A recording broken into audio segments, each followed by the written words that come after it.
Big movie opening tonight.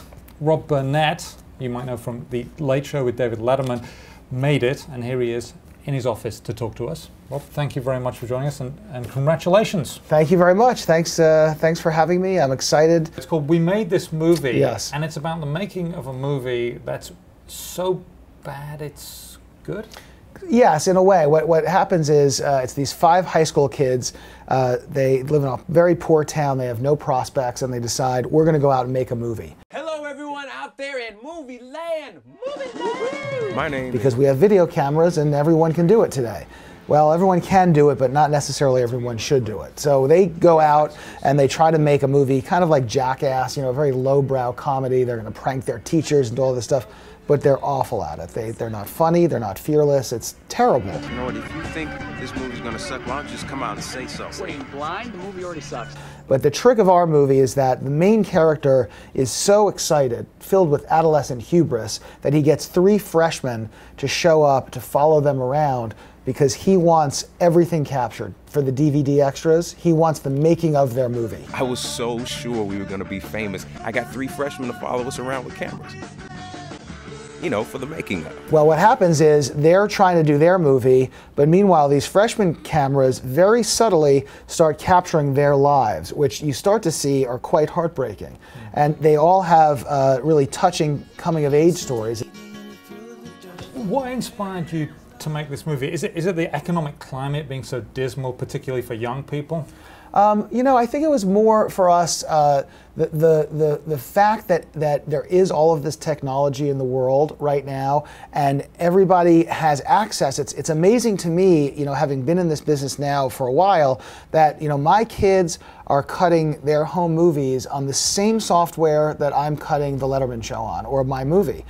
That's just how it is today. So everyone can kind of do it. And yes, there is this push, I think, for, you know, young people. They want to be famous, they want to be rich, but they don't quite know how to go about it. And that's a lot of what this movie is. They've got the tools, but they don't quite know how to put it together. Now, you've been in TV for a long time. 27 years. 27 years. How can I look this good? It's impossible. That's what they're asking. That is what they're asking. I used to be 6'6", that's the problem. Now I'm 5'10".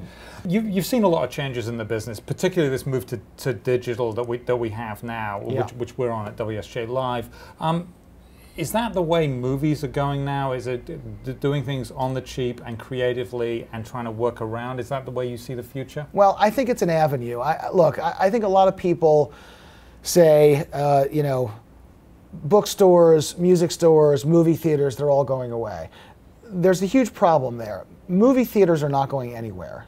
You know, movie theaters are different than music stores and bookstores, in my opinion, because you don't go to a movie theater to buy a movie. You go to a movie theater to watch a movie.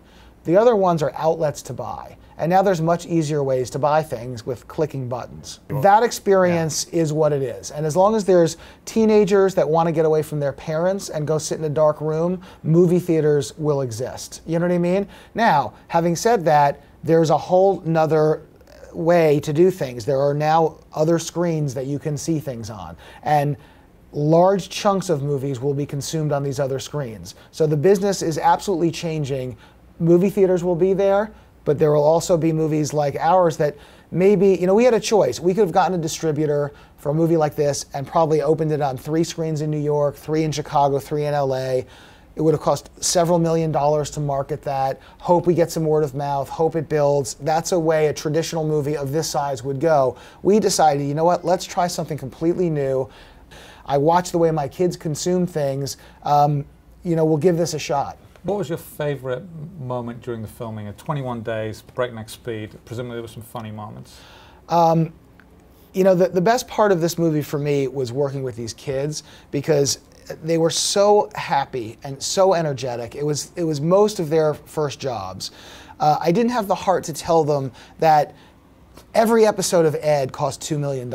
Every last one of them. This entire movie cost $1 million. So we would, we stayed in this hotel, and literally at the end of the day, shooting day, we'd all, you'd work for 12 hours. We'd take the cast to, Chili's or the Outback, and they honestly, these kids thought they had died and gone to heaven. To the point where Arthur Meyer, one of the kids, John and I were looking. We said, I think Arthur is gaining weight. He gained 15 pounds in the movie because I don't think he was eating before he got the Ritz crackers from Craft Service and the Bloomin' Onion from Outback.